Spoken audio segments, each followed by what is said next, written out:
The Eildon Hills, a trinity of peaks central to the folklore and mythology of the Scottish borders. Before the Romans established their great fort of Trimontium, the Celtic Selgavay tribe occupied the defensive heights, making these hills their capital. One story tells that King Arthur and his warriors slumber beneath the hills, where later Thomas the Rhymer is believed by some to have been enchanted by the Queen of Faery. The peaks themselves are said to have been cleft in three by the great border wizard and philosopher Michael Scott.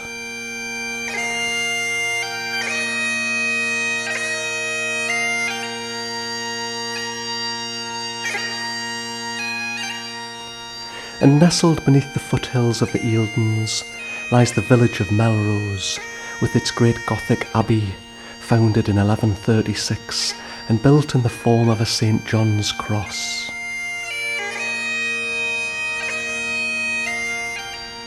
Within its vaulted columns lies buried the embalmed heart of Robert the Bruce, and legend says Michael Scott's great book of spells lay hidden there also, until it was unearthed by Thomas the Rhymer.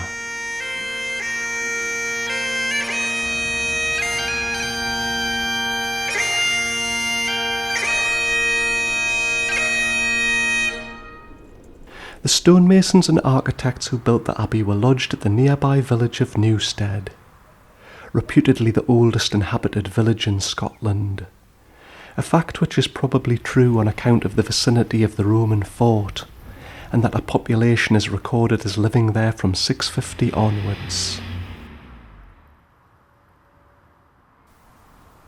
The site of one of the first Masonic lodges in Scotland can be found along St. John's Wynd. Nothing much now remains of this early building, which fell into disrepair when the lodge moved to Melrose in 1742, although minutes from the lodge survive dating from 1674 to the present day. Further evidence of Freemasonry can be found in the form of sundials carved into buildings around the village.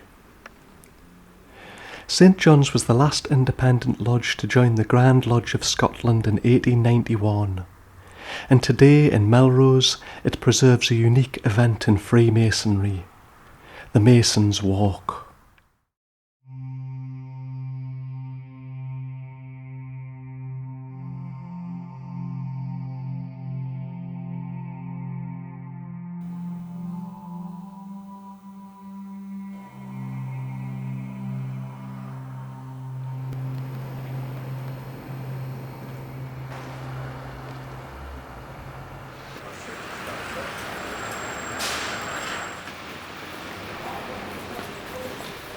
On the evening of the 27th of December, St. John's Day, Masonic brethren from lodges all over the North Country assemble for a general meeting in the Lodge of St. John in Melrose.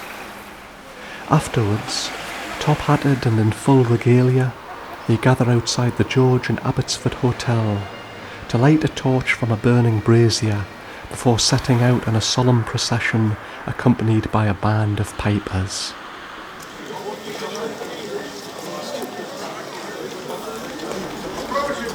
The first recorded mention of the Mason's Walk was made in 1745, although the rite itself is said to date back to the building of the abbey. Come on, gang!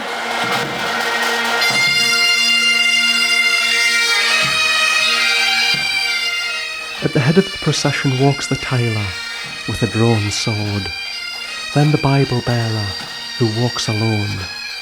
The brethren follow two by two, flanked by stewards with their white wands, and lastly the Grand Master, who is escorted by his wardens.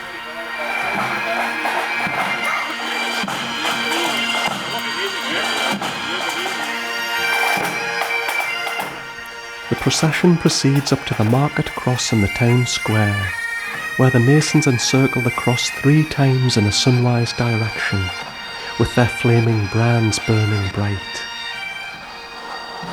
In the past, many market crosses were held with superstitious reverence, much like the standing stones and carved cross shafts of their predecessors.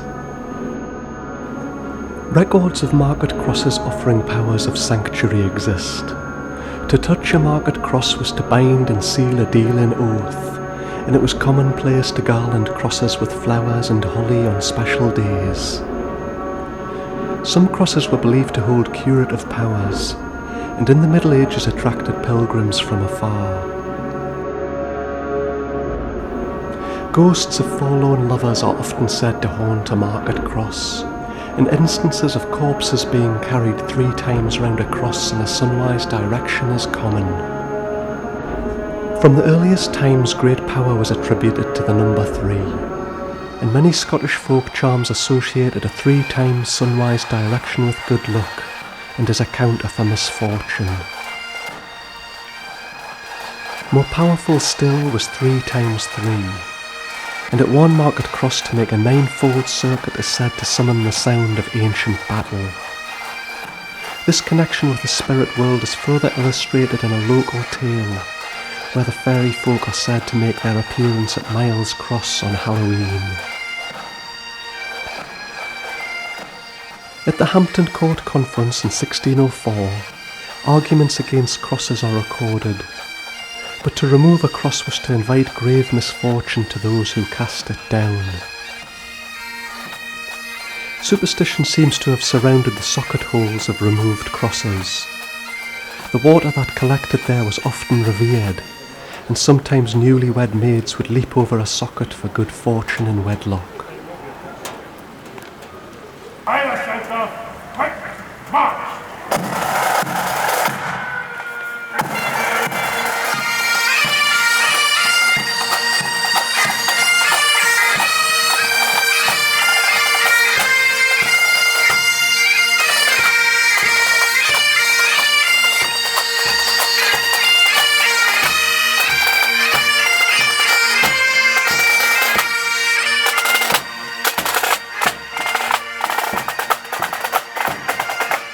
Masons move on to the bow and down the high gate, casting flickering shadows on the tall houses of the narrow streets, where through the centuries have passed kings and statesmen, monks and warriors, pilgrims and peasants.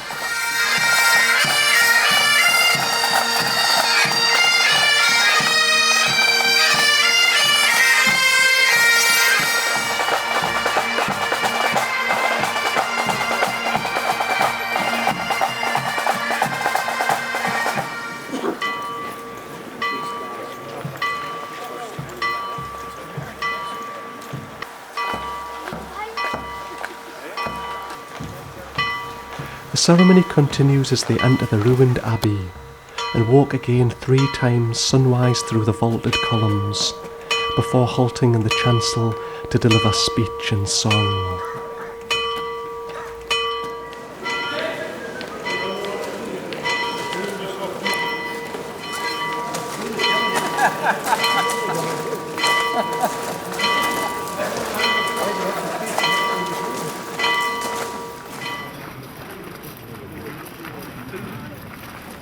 Scots were he where Wallace fled, Scots from Bruce has often led. Welcome to your gory bed, or to victory. Now's the day and now's the hour, see the front of battle lour, see approach proud Edward's tower, chains and slavery. By oppressions, woes and pains, by our sons in servile chains, we will drain our dearest veins, but we shall be free. Lay the proud usurper low, tyrants fall in every foe, liberties in every blow. Let us do or be. General Piper, Lords of the Fund. That's all.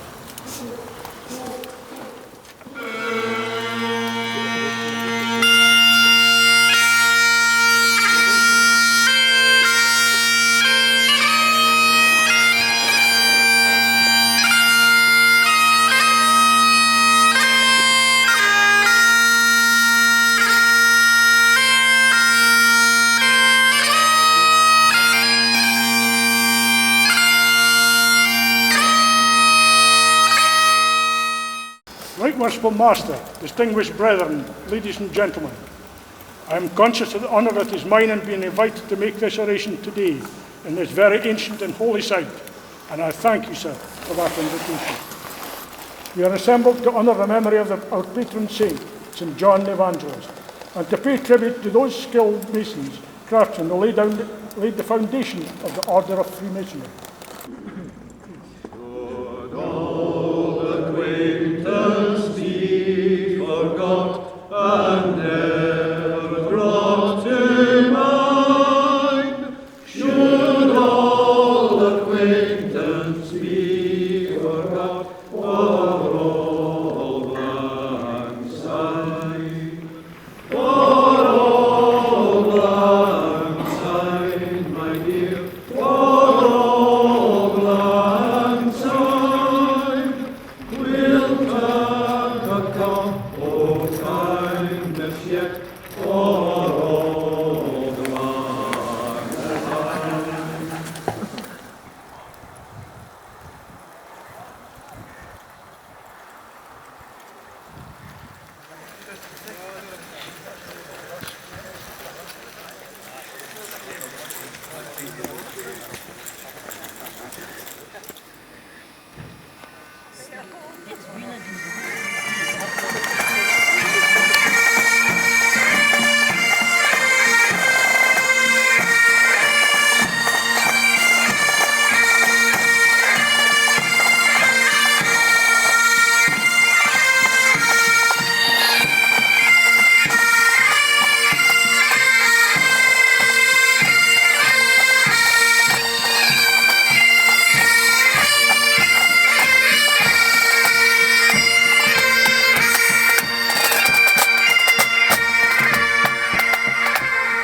And so the masons returned from the abbey. Not so long ago, the streets of Melrose would be thronged with onlookers, and a display of fireworks would accompany the masons' return. But today this solemn and dignified event seems overlooked in the calendar of British folk custom. The masons march once again up the High Street, where the ritual continues with a final sunrise turn around the market cross before returning to the lodge, after which the masons conclude the evening with a banquet at the George and Abbotsford Hotel. Although mystery surrounds the early origins of Freemasonry, we know that Freemasonry as it is today was probably established in Scotland as a power structure and as a free-thinking preserve of science and knowledge in the late 16th century. It probably amalgamated a variety of earlier organisations and incorporated the rituals and initiations of earlier mystery societies, some with authentic lineage and others most likely invented. And in the Mason's Walk we can see memories of ancient customs and superstitions associated with the market cross, winter fires and purification ritual. The Masons form two lines for the final rite of the march, where the master is escorted through the passage of flames, in a ritual reminiscent of the sacred fires of old, where people and cattle would be driven through fires, ensuring good fortune and health for the year ahead.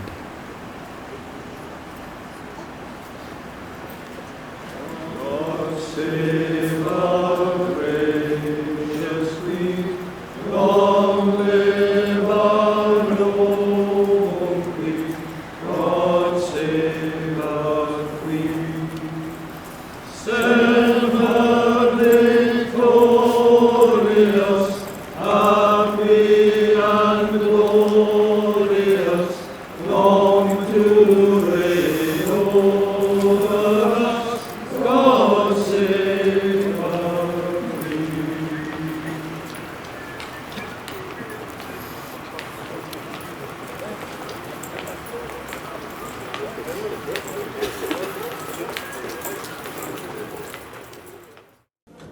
The reason for the walk is in medieval times each guild or lodge had to pay obedience to the patron saint, and they had to go to a church and have a service there.